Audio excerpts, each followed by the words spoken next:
আপুনি বাৰু কেতিয়াবা ভাবি চাইছেনে আপোনাৰ জীৱনৰ মূল্য কিমান? এই কথা বাৰু কেতিয়াবা জানিবলৈ চেষ্টা কৰিছেনে? নিজৰ মূল্য কিমান কেনেকৈ গম পাব পাৰি? যিদৰে সময়ৰ মূল্য আছে, যিদৰে টকাৰ মূল্য আছে, সেইদৰে আপোনাৰ মোৰ জীৱনৰো এক মূল্য আছে। কিন্তু সেই মূল্য কিমান আমি কেতিয়াও অনুভৱ কৰা নাই। এই কথাটো গভীৰতালৈ কেতিয়াও আমি যোৱাই নাই। আমি কেৱল এটাই অনুভৱ কৰোঁ যে টকা পইচা সম্পত্তিৰে মানুহৰ জীৱনটো জুখিব নোৱাৰি। টকা পইচাতকৈও মানুহৰ জীৱনটো বহু ওপৰত। আমি কেৱল এই কথাটোহে অনুভৱ কৰোঁ। কিন্তু সেইটো নহয়। সময় বা ধন সম্পত্তিৰ দৰে আপোনাৰ জীৱনৰো এটা মূল্য আছে।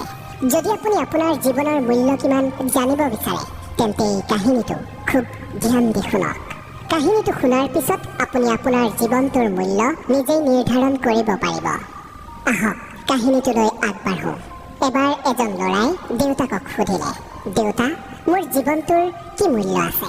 তেতিয়া দেউতাকে ক'লে, যদি তুমি সঁচাই নিজৰ জীৱনৰ মূল্য বুজিব বিচাৰা, তেন্তে তোমাক মই এটা শিলগুটি দিছোঁ। এই শিলগুটিটো লৈ বজাৰলৈ যোৱা। যদি কোনোবাই তোমাক ইয়াৰ দাম সোধে, তুমি মুখেৰে একো নক'বা, মাত্ৰ দুটা আঙুলি দেখুৱাই দিবা। দেউতাকৰ কথামতে ল'ৰাটো বজাৰলৈ গ'ল। সি শিলগুটিটো সন্মুখত লৈ বজাৰত বহু সময় এনেই বহি থাকিল। বহু সময়ৰ পিছত এগৰাকী বৃদ্ধা তেওঁৰ কাষলৈ আহিল আৰু সেই শিলগুটিটোৰ দাম সুধিলে।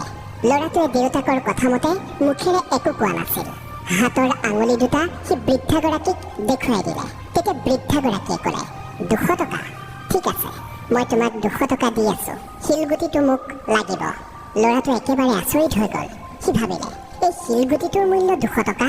শিলগুটিটো য'তে ত'তে পৰি থাকে। এইটোতো দুৰ্লভ বস্তু নহয়, তেন্তে ইয়াৰ মূল্য কেনেকৈ 200 টকা হ'ব পাৰে? এই কথা ভাবি সি অবাক হৈ গ'ল। সি বুঢ়ীক শিলগুটিটো নিদি বজাৰৰ পৰা চিধাই দেউতাকৰ ওচৰলৈ গৈ ক'লে, দেউতা, বজাৰত মই এগৰাকী বুঢ়ী মানুহক লগ পাইছিলোঁ। এই শিলগুটিটোত 200 টকা দিবলৈ তেওঁ সাজু আছিল।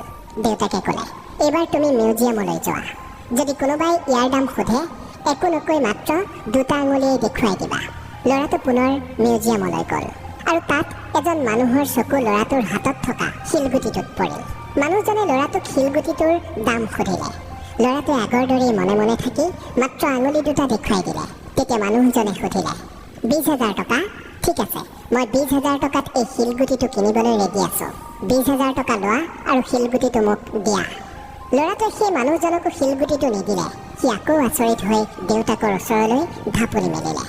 দেউতাকক সি ক'লে, দেউতা, মিউজিয়ামত এজন মানুহে এই শিলগুটিটো 20,000 টকাত কিনিবলৈ লৈছিল। তেতিয়া দেউতাকে তাক ক'লে, এইবাৰ মই তোমাক অন্তিম এডোখৰ ঠাইলৈ পঠিয়াইছোঁ।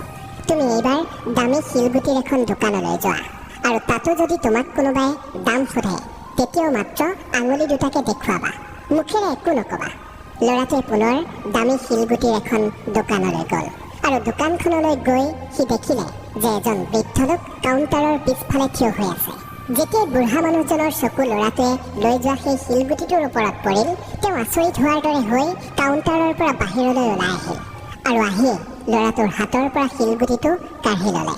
এটা হুমুনিয়াহ কাঢ়ি মানুহজনে ক'লে, হে ভগৱান, এই শিলগুটিটোৰ সন্ধানত মই জীৱনটোৰ এছোৱা সময় পাৰ কৰি দিলোঁ। তুমি এই শিলগুটিটো ক'ত পালা? ইয়াৰ দাম কিমান? শিলটোৰ বিনিময়ত তোমাক কি লাগিব কোৱা? এই বুলি মানুহজনে ল'ৰাটোক প্ৰশ্ন কৰিলে। কিন্তু ল'ৰাটো তেতিয়াও মৌন হৈ থাকি হাতৰ দুটা আঙুলি মানুহজনৰ ফালে দেখুৱালে। 2 লাখ টকা? ঠিক আছে, মই এতিয়াই তোমাক 2 লাখ টকা দি আছোঁ। প্লিজ, তুমি এই শিলগুটিটো আন কাকো নিদিবা। ল'ৰাটোৱে মানুহজনৰ কথাবোৰ বিশ্বাসেই কৰিব পৰা নাছিল। তাৰ সকলো সপোন যেন লাগিছিল। আচৰিত হৈ পৰিছিল সি মানুহজনৰ হাতৰ পৰা শিলগুটিটো লৈ দেউতাকৰ ওচৰলৈ দৌৰিবলৈ ধৰিলে। দেউতাকৰ ওচৰ পাই ক'লে, দেউতা, এজন বুঢ়া মানুহে এই শিলগুটিটোত 2 লাখ টকা দিবলৈ ধৰিছিল। তেতিয়া দেউতাকে তাক ক'লে, এতিয়া তুমি বুজি পালানে তোমাৰ জীৱনৰ মূল্য কিমান? তোমাৰ জীৱনৰ মূল্য কি সেয়া এই কথাটোৰ ওপৰতেই নিৰ্ভৰ কৰে যে তুমি নিজকে ক'ত ৰাখা বা ৰাখিব বিচাৰা। এইটো তোমাৰ ওপৰত নিৰ্ভৰ কৰিব যে তুমি নিজকে 200 টকীয়া শিলগুটিটোৰ ঠাইত ৰাখা নে 2 লাখ টকীয়া শিলগুটিটোৰ ঠাইত ৰাখা। জীৱনত এনেকুৱা বহু মানুহ আছে যি তোমাক বহুত মৰম কৰে, ভাল পায়। তেওঁলোকৰ বাবে তুমি সকলো। আৰু কিছুমান এনেকুৱা মানুহ থাকে যি তোমাক কিছু সময়ৰ কাৰণে ব্যৱহাৰ কৰে। তেওঁলোকৰ বাবে তুমি একোৱেই নহয়। তোমাৰ জীৱনৰ মূল্য কিমান এইটো কেৱল তোমাৰ ওপৰত নিৰ্ভৰ কৰিব। কাহিনীটো ইমানেই। আশা কৰোঁ আপুনি আজি বুজি পালে আচলতে আমাৰ জীৱনটোৰ মূল্য কিমান। আমাৰ জীৱনটোৰ মূল্য আমি কিদৰে নিৰ্ধাৰণ কৰিম সেই কথা কেৱল আমাৰ ওপৰতেই নিৰ্ভৰ কৰে। যদি ভিডিঅ'টো চাই ভাল লাগিল তেন্তে এটা লাইক আৰু শ্বেয়াৰ কৰি কমেণ্টত আপোনাৰ অনুভৱ প্ৰকাশ কৰক। আন এটা নতুন ভিডিঅ'ৰ সৈতে পুনৰ লগ পোৱাৰ প্ৰতিশ্ৰুতিৰে আজিলৈ বিদায় লৈছোঁ। ধন্যবাদ।